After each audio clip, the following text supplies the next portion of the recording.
Bloating. Oh my goodness. I think every day in practice at Center Spring MD, I have someone coming in asking me or talking to me about bloating. Why am I bloating?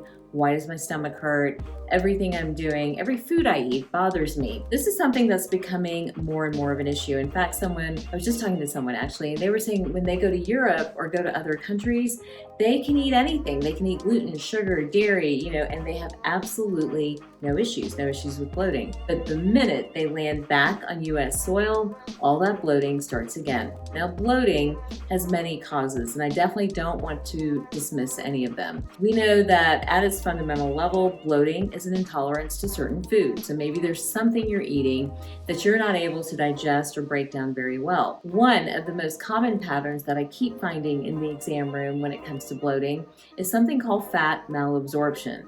What essentially is happening is over time, with stress, with hormone changes, with certain medications, what we are finding is that the gut really does slow down and it's unable to break fats down effectively. And that inability to break fats down in turn leads to slow emptying, meaning we're storing all kinds of stuff, if you know what I mean, in our belly. We're not emptying completely, not having a regular poop is what I'm saying. All of that leads to bloating. So that's one reason. So not being able to break foods down because we have fat malabsorption, eating a food that we really don't tolerate, that doesn't suit us. So you might notice, for example, that raw foods make you really bloated, or that cruciferous vegetables really bloat you. And that can be very individual for each person. In Eastern medicine, Chinese and Ayurvedic medicine, bloating was assigned to pull back on things like raw foods, fermented foods, because they were considered really hard on the gut. Instead, bloating would be handled with a very gentle diet.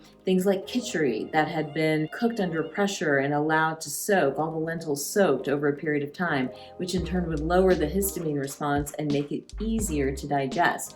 That was one of their solutions to bloating. In addition to that, adding in the healthy fats, because the fats, remember, help the microbiome. They help really keep all the bacteria nice and stable. They improve bloating by really balancing the gut microbiome and then also improving overall emptying time.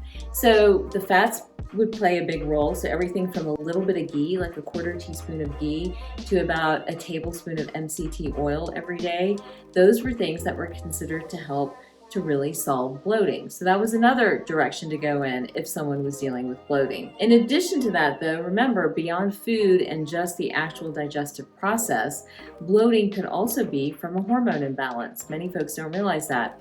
When estrogen is higher than progesterone, that is a common cause of bloating. So much so that it's actually really important to get a pelvic ultrasound to have your ovaries looked at too, to see if that might not be a hidden cause of bloating. So bloating can be food, bloating can be poor microbial health, bloating can be a lack of digestive enzymes, bloating can definitely be a hormone imbalance, and bloating can be from stress. And this is a tricky one because what we're seeing is that as cortisol levels go up, right, as we're stressed, bloating increases because it changes the hormone profile. So it worsens or triggers that estrogen to progesterone imbalance. So stress in turn could be a common cause of bloating. What is the solution for many of these things? Well, let's go through maybe starting with food and then rehabbing the gut and then some other tools you can use. So when it comes to food, there are a couple of things you can do. We want to remove processed foods because we know that those do impact the gut and the overall health and vitality of gut bacteria. I would remove raw foods because those can be very hard on a delicate gut. We also want to make sure everything is cooked or lightly steamed, and we need to be careful with foods that are traditionally hard to digest. So this includes gluten, dairy, and red meat. Now you don't have to go on a full-out elimination, but you do need to bring the portions and the quantity of those foods down considerably. Should probably add sugar and alcohol. Those could definitely contribute to bloating because essentially those will worsen something called candida, which is an overgrowth of yeast in the gut.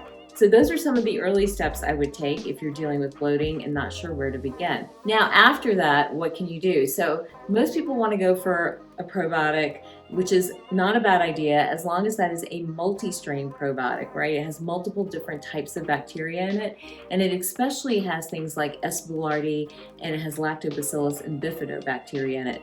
Those are the bacteria that seem to help the most when it comes to bloating. After that, adding in digestive enzymes, so adding in a digestive enzyme specifically with lipase. The pharmaceutical version is Creon, but there are many sort of iterations of this, that are over the counter. So adding in a digestive enzyme can also improve bloating, especially one with lipase, because it can help you break fats down more effectively. I would add in fiber, so adding in a tablespoon of maybe psyllium husk or a tablespoon of ground flax seeds or chia seeds a couple times a day. That can also help with bloating. Movement actually helps with bloating too. So if you're super sedentary, then we think bloating worsens with that. I've seen that worsen. So kind of getting up and moving throughout the day, that improves blood flow. It kind of gets the gut moving as well.